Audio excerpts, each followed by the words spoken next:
3 طرح کی عورتوں کے ساتھ ہم بستری کرنے سے مرد کا نفس برباد ہو جاتا ہے۔ السلام علیکم ناظرین، ہم امید کرتے ہیں کہ آپ سب خیریت سے ہوں گے۔ ناظرین، ہم بستری کرنا ہر مرد اور عورت کی جنسی اور جسمانی ضرورت ہے، لیکن ہم بستری کرنے کے کچھ اصول اور آداب ہوتے ہیں جس کی روشنی میں اگر میاں بیوی ہم بستری کرتے ہیں تو ان کے بہت سارے جسمانی اور روحانی فائدے حاصل ہوتے ہیں۔ لیکن اگر کوئی ان اصولوں کی پاسداری نہیں کرتا تو پھر مشکلات اور مسائل کے علاوہ کچھ حاصل نہیں ہوگا۔ دوستو، 3 طرح کی عورتوں کے ساتھ ہم بستری کرنے سے مرد کا نفس برباد ہو جاتا ہے، جو آج کی اس ویڈیو میں ہم آپ کے ساتھ شیئر کریں گے۔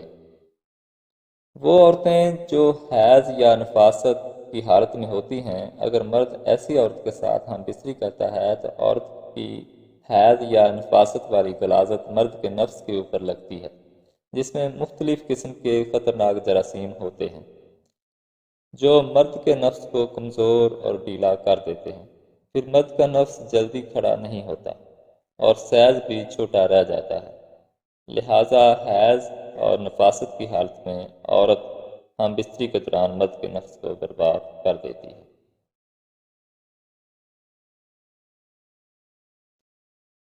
نمبر 2، شادی شدہ بڑی عمر کی عورتیں۔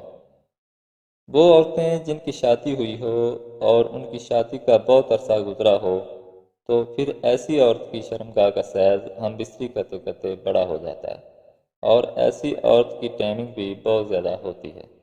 اگر کوئی مرد ایسی عورت کے ساتھ ہم بستری کرتا ہے تو ہم بستری کے دوران مرد فارغ ہو جاتا ہے، لیکن عورت فارغ نہیں ہوتی، اور عورت مرد کے فارغ ہونے کے بعد بھی مرد سے ہم بستری کرواتی ہے اور مرد کے نفس کو زور سے اپنی شرمگاہ میں اندر کرتی ہے، جو مرد کے نفس کو تباہ کر دیتی ہے۔ مرد کا نفس پھر کمزور، ڈھیلا اور سست پڑ جاتا ہے۔ نمبر 3، بد چلن بازاری عورتیں۔ وہ عورتیں جو بازاروں میں چند پیسوں کی خاطر اپنا جسم بیچ کر الگ الگ مردوں سے ہم بستری کرتی ہیں تو ایسی عورتوں میں عموماً بیماریاں بہت زیادہ ہوتی ہیں۔